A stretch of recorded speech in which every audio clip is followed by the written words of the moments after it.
Test ਕਰਨਾ ਕਰਦਾ ਇਹ ਡੋਜ਼ਿੰਗ ਪੰਪ ਦੀ ਸਪੀਡ ਜਿਹੜੀ ਹੈਗੀ ਹੈ ਨਾ ਇਹ 10 ਪੁਆਇੰਟ 10 20 ਪੁਆਇੰਟ ਰਹਿਣੀ ਚਾਹੀਦੀ ਹੈ ਠੀਕ ਹੈ।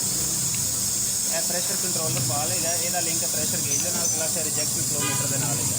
ਅਗਰ ਇਹਨੂੰ ਕੋਈ ਬੰਦਾ ਬੰਦ ਕਰਦਾ ਇਹ ਪ੍ਰੈਸ਼ਰ 150 ਤੋਂ ਵਧਣਾ ਸ਼ੁਰੂ ਹੋ ਜਾਏਗਾ, ਲੇਕਿਨ ਨਹੀਂ ਇਹ ਤੁਸੀਂ ਇਹਨੂੰ ਬੈਕ ਕਰੋਗੇ ਤਾਂ ਪ੍ਰੈਸ਼ਰ 150 ਤੋਂ ਬੈਕ 'ਤੇ ਆ ਜਾਏਗਾ।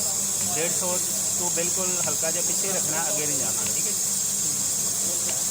ਇਹ ਫੀਡ ਪੰਪ ਦਾ ਪ੍ਰੈਸ਼ਰ ਹੈਗਾ ਉਹ ਐਗਜ਼ੈਕਟ ਹੁੰਦਾ ਆ ਰਿਹਾ ਹੈ, ਇਹਦੇ ਨਾਲ ਸੈਟਿੰਗ ਕਰਨ ਦੀ ਜ਼ਰੂਰਤ ਨਹੀਂ ਹੈਗੀ। ਇਹ ਫਲੋ ਕੰਟਰੋਲ ਵਾਲ ਹੈਗਾ ਵੇ, ਇਹਦੀ ਕ੍ਰਾਸਿੰਗ ਚੈੱਕ ਕਰ ਲਓ, ਇਸ ਪੋਜੀਸ਼ਨ ਵਿੱਚ ਹੀ ਰਹਿਣਾ ਚਾਹੀਦਾ, ਇਸ ਤੋਂ ਅੱਗੇ ਪਿੱਛੇ ਨਹੀਂ ਹੋਣਾ ਚਾਹੀਦਾ, ਅੱਗੇ ਪਿੱਛੇ ਨਹੀਂ। ਠੀਕ ਹੈ। ਬਾਕੀ ਇਹ ਮੇਨ ਵਾਲ ਹੈਗਾ, ਇਹ ਹਰ ਵਕਤ ਔਨ ਰਹਿਣਾ ਚਾਹੀਦਾ। ਅੱਛਾ, ਹੁਣ ਅਗਰ ਬਿਲ ਫੜ ਲਾਈਟ ਚਲੀ ਜਾਂਦੀ ਜੀ, ਲਾਈਟ ਚਲੀ ਜਾਂਦੀ ਹਾਂਜੀ, ਇਹ ਵਾਲ ਹਰ ਵਕਤ ਬੰਦ ਰਹਿਣਾ ਚਾਹੀਦਾ। ਉਹ ਵਾਲ ਸੈਂਸਰ ਕੰਮ ਕਰ ਰਿਹਾ ਐਸਓਬੀ। ਅੱਛਾ, ਸੈਂਸਰ